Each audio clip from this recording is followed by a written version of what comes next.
A time is coming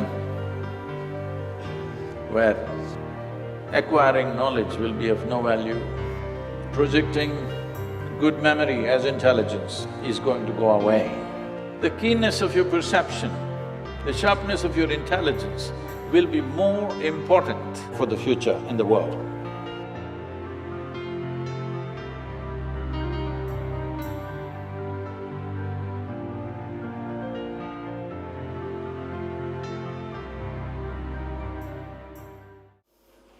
We're at a time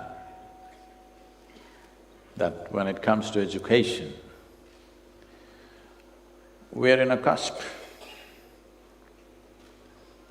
where our fundamental thinking about what is education needs to go through not a change, but a complete transformation. A time is coming where acquiring knowledge will be of no value. A time is coming where projecting data accumulation as intelligence is going to be a thing of the past. Projecting good memory as intelligence is going to go away, which is the very foundations of the education systems of the day.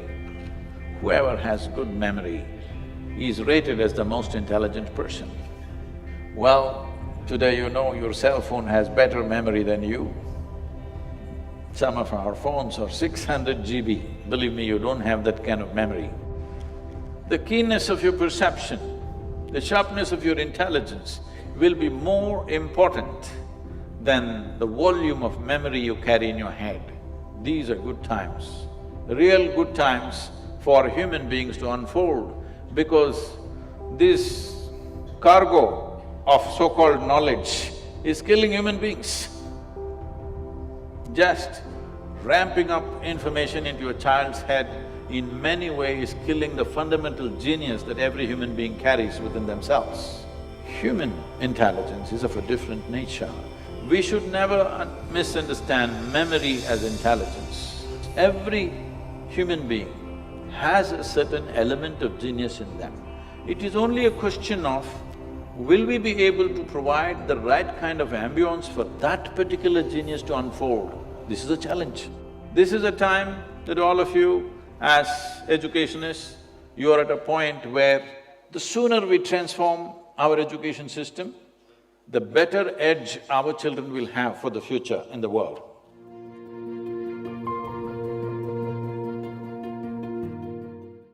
See, we must understand this. Though India is one nation, there are at least 4 to 5 nations within India. Not everybody is in the same level of needs. There is a most affluent class in the country. There is a segment which is upper middle class, whose aspirations are very different. There is middle class, where it's always about how will our children get jobs and stuff. And there is rural and other dimensions where it's only about somehow getting out of that social and economic pit in which they are. We cannot address all these categories as one. It is wrong to do that. In the name of uniform education, we are trying to do this. I understand the thought behind it, but it's not practical. It's because of this. Over $24 billion worth of education in India is going out to outside universities. It's very important that we're able to provide for every segment of society. If we do not provide this, we will not create variety of human beings that we need for this nation's well-being. We need leaders, we need scientists, we need teachers, we need engineers, we need farmers, we need craftsmen, we need variety of people to make a nation happen. See, there was a time in 60s and 70s, we were thinking of literacy in this country. Because when the British left, our literacy was somewhere around 7% of the population, rest were illiterate. So our whole focus was how somebody can put his name on the paper. This was our focus. We must understand the very education in our country was crafted for that, to produce clerks. They found Indians make very good clerks around the world. because they were planning to conquer the whole world. This is this is the education designed by Her Majesty's Service. We have made some changes, but we need more drastic changes. I'm saying, this may sound extreme to you, but what I'm saying is, except the language, everything that the British left in the education has to go. Language is a passport to the world, we must keep the language. Everything else need to go because that was designed for a specific purpose, where obedience is higher than intelligence. That's not the way to bring up our children. That is the way to bring up occupied population. But now a time has come that we should start turning it around. We can't flip it around tomorrow morning, then it may break. We have to start turning it around, start working towards that others or the ideal condition that we're thinking of. Sport, art, music, theatre, every dimension of life is a wealth for this nation, isn't it? So mass, to educate millions of people to one level is different. To come out with specialized focus towards children who are capable of that is different. If we don't do that, we will not have great scientists, we will not have great mathematicians, we will not have anything significant in the country. This is how this culture has always been nourished.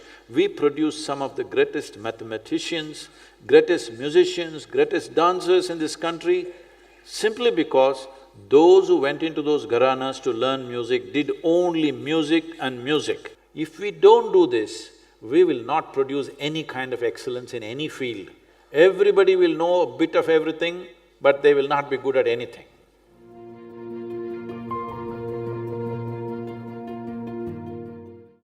You must understand this.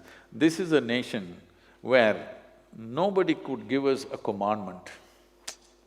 Even when the so-called divine entities came, they could not give us a commandment. We only asked them questions.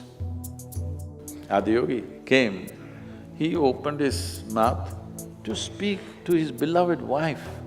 She freaks him with a million questions. Krishna tries to speak to his closest friend Arjuna, that too at the edge of the battlefield. That guy asks hundreds of questions. He can't shut up and listen because that's not Indian.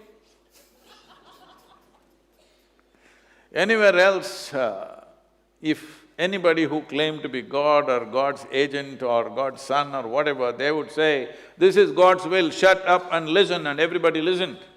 Not in this country, because we have a very ingrained scientific temperament in us, not the kind of scientific temperament of disregarding everything as it's become today. We have a different kind of scientific temperament. We question everything, but with reverence.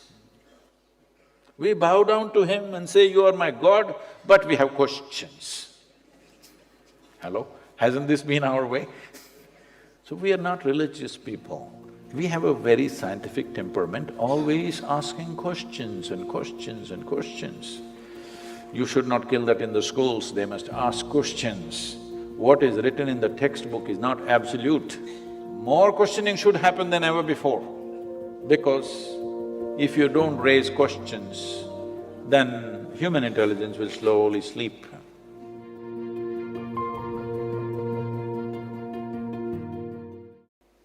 You must become that kind of a person, you don't have to say a thing.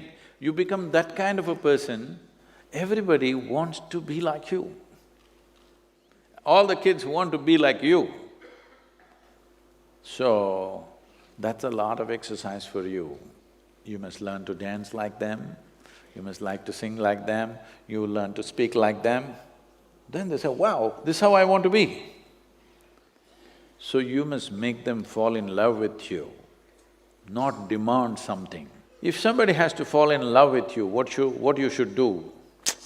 You must shine a bit. Hello? Yes or no? You must shine a little bit. How to shine, I won't tell you, because in different atmosphere you have to shine differently.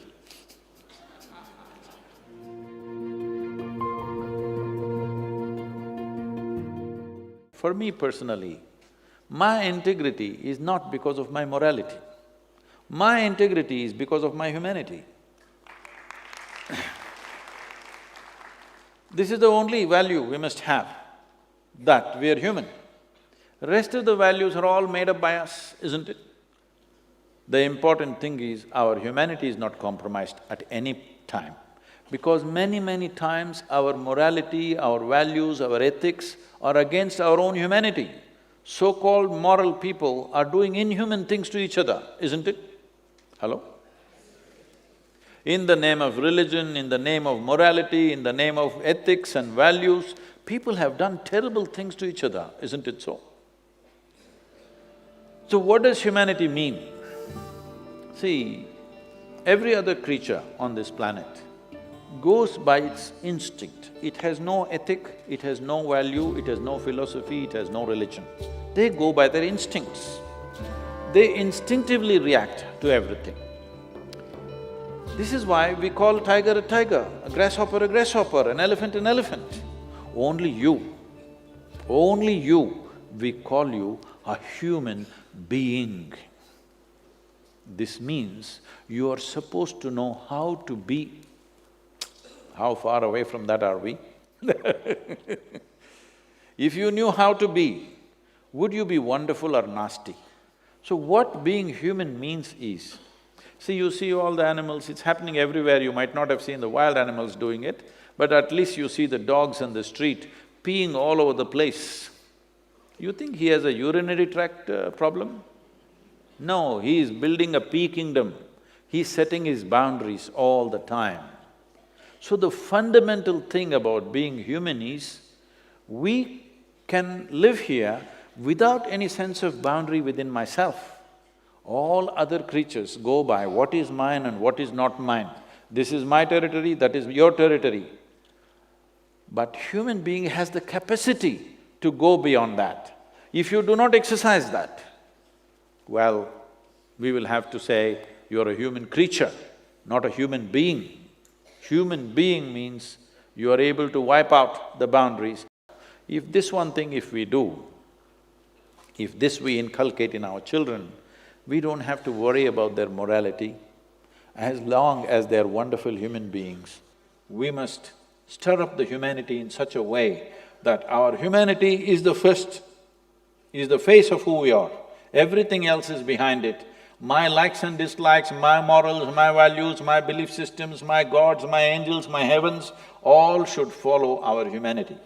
Humanity should be the face of who you are. This is what you need to bring in our children.